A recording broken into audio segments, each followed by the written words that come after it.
So students, आज हमारा topic है graphical representation of motion. Clear?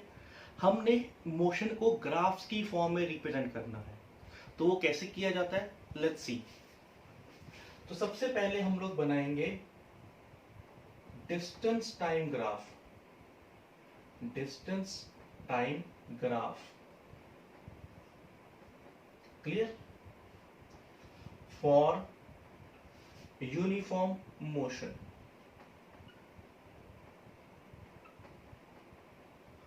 अब देखिए, आप लोगों को पता है कि दो तरीके के मोशन हमने पढ़े हैं, एक होता है यूनिफॉर्म मोशन और एक होता है नॉन यूनिफॉर्म मोशन। क्लियर? सो अगर हम यूनिफॉर्म मोशन की बात करें तो यूनिफॉर्म मोशन वो होता है when body covers equal distance in equal intervals of time. Clear? So uniform motion के लिए जो डिस्टेंस टाइम ग्राफ होता है उसको हम इस तरीके से डिनोट करते हैं। ये देखिए, वाई एक्सिस पे आता है हमेशा टाइम और एक्स एक्सिस पे आता है हमेशा, सॉरी, वाई एक्सिस पे आता है हमेशा डिस्टेंस, वाई एक्सिस पर डिस्टेंस आता और एक्स एक्सिस पर टाइम। क्लियर? अब ऐसा क्यों है? हम why we always take X axis, we mark time on X axis, Y, and we mark distance on y-axis. What is the reason? देखिए, because time is an independent quantity. जो time है वो किसी भी चीज पे डिपेंड नहीं करता, और जो इंडिपेंडेंट क्वांटिटीज हैं वो हमेशा एक्स एक्सिस पे आती हैं, और जो डिपेंडेंट क्वांटिटीज हैं वो हमेशा वाई एक्सिस पे आती हैं। इस चीज को आप हमेशा याद रखिएगा। क्लियर? अब यूनिफॉर्म मोशन के लिए जो डिस्टेंस टाइम ग्राफ है वो इस तरीके का बनता है, ये उसकी शेप होती है। तो आप प्लीज इसको नोट कर लीजिएगा, this is the distance time graph for uniform motion. अब बच्चों का क्वेश्चन होता है कि सर वो ये शेप इस तरीके से क्यों बनती है। क्लियर? अब मैं आपको ये एक्सप्लेन करता हूं कि इसकी शेप ऐसी क्यों होती है। तो ये देखिए,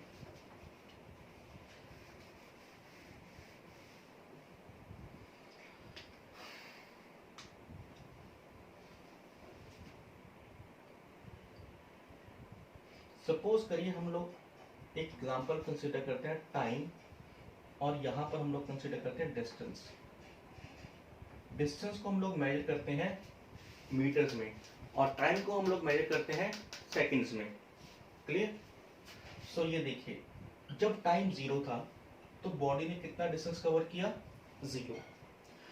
और जब 2 सेकंड्स के बाद, after 2 seconds, distance covered by the body suppose कर लीजिए 10 मीटर्स है, और after 4 seconds distance covered by the body after suppose कर लीजिए 20 सेकंड्स। तो इन दोनों के बीच में 2 सेकंड्स का गैप है।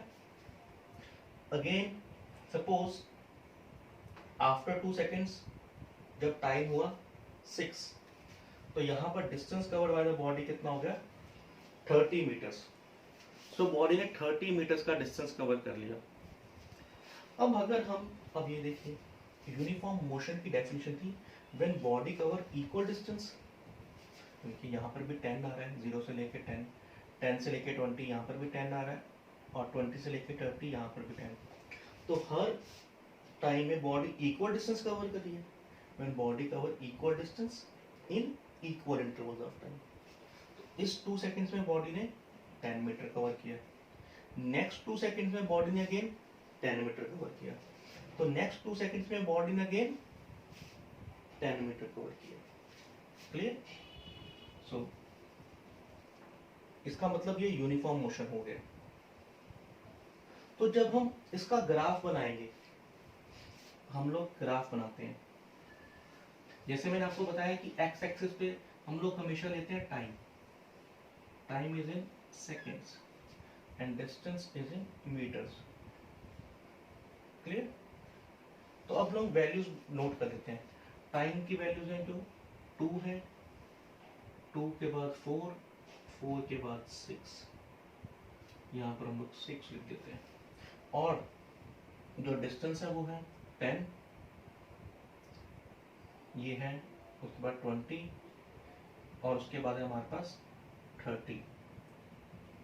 तो ग्राफ तो आपको बनाना आता ही है। देखिए देखिए, जब टाइम 0 था तो डिस्टेंस भी 0, तो 0 0 पॉइंट आ गया। जब टाइम हुआ 2 सेकेंड्स तो डिस्टेंस कवर किया 10, तो 0 ये आ गया 2 और इधर आ गया 10, तो इन दोनों के सामने एक पॉइंट लगा दिया हमने, तो ये वो पॉइंट आ गया। क्लियर। फिर उसके बाद जब टाइम हुआ 4 सेकेंड्स तो डिस्टेंस आ गया 20, तो 20 और 4 के सामने हमने एक पॉइंट लगा दिया।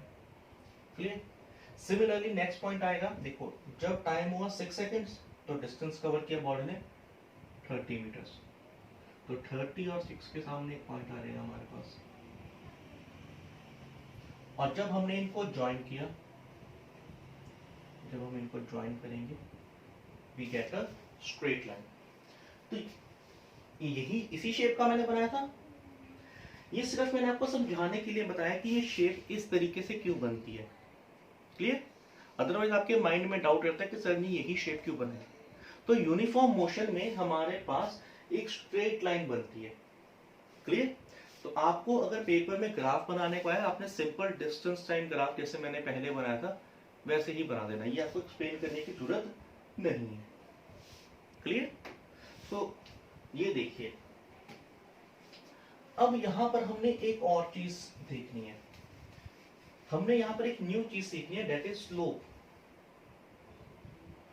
स्लोप। क्लियर। हम लोग डेली लाइफ में भी ये चीज यूज करते हैं। मोस्टली हमारे घर के बाहर गेट्स में हम लोग स्टेयर्स में स्लोप बनाते हैं, इस तरीके की स्लोप बनाते हैं।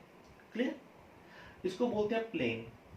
तो चाहे अगर हम इसको इस तरीके से कर देंगे ये भी एक स्लोप है, और अगर हम इसको इस तरीके से कर देंगे जैसे हमारे घर के बाहर बनी होती हैं स्टेयर्स, उसको भी हम स्लोप बोलते हैं।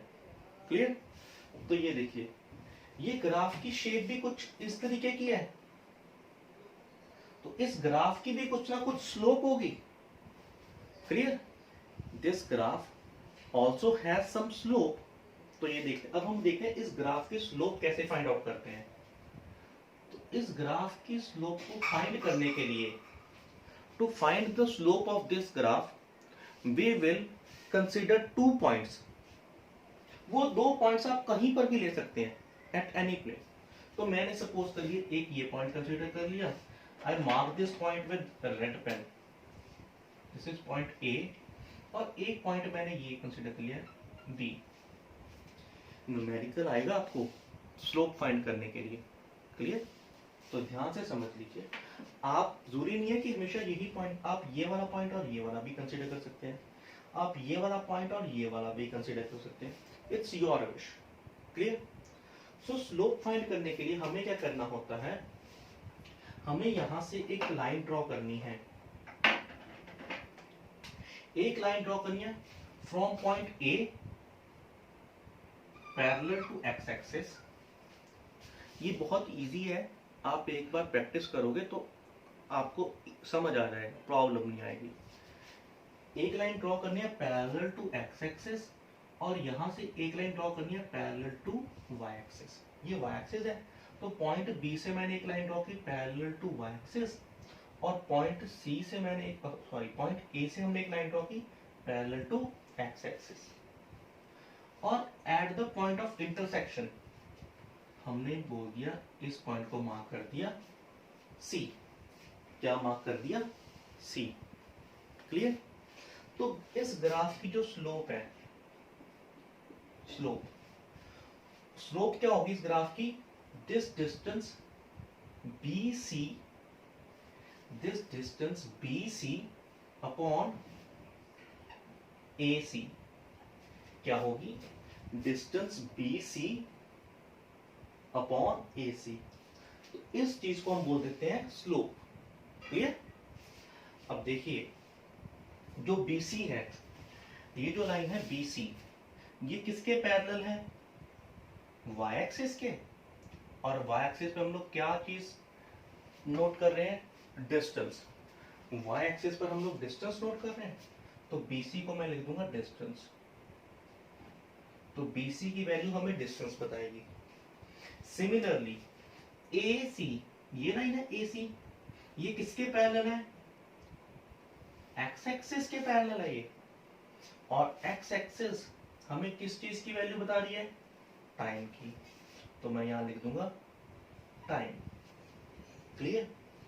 और आप लोगों ने पढ़ा हुआ है कि डिस्टेंस अपॉन टाइम क्या होता है? That is speed. Distance upon time is nothing but it is called speed. Clear? So ये देखिए, आज हमने बहुत ही इंपॉर्टेंट रिजल्ट निकाला है, और वो रिजल्ट क्या है कि slope is equal to slope of distance time graph. किसकी slope? Slope of distance time graph. Slope of distance time graph किस चीज की? मैंने आपको सॉल्व करके दिखाया है कि जो स्लोप है डिस्टेंस टाइम ग्राफ की वो किसके इक्वल होती है? It is equal to speed. Clear? तो अगर आपसे कोई भी क्वेश्चन पूछ लेता है कि बच्चे what does the slope of distance time graph represents, तो आपने आंसर देना है slope of distance time graph represents speed. So ये देखिए, स्लोप का फॉर्मूला होता है, मैंने आपको बताया था स्लोप का फॉर्मूला होता है। कैसे फाइंड आउट करनी है? हमने दो लाइन ड्रॉ करनी है। एक लाइन ड्रॉ करनी है पैरेलल टू एक्स एक्सिस और एक ड्रॉ करनी है पैरेलल टू वाई एक्सिस। हमने एक पॉइंट ऑफ इंटरसेक्शन पे ये ड्रॉ कर देना। क्लियर? समझ गए? कुछ तरीका ऐसे, ये कुछ लोग ऐसे भी याद करते हैं, slope is equal to this perpendicular. हम लोग इस तरीके से, अगर आपको ऐसा समझ आता है तो आप ये भी तरीका अप्लाई कर सकते हैं। Slope is equal to perpendicular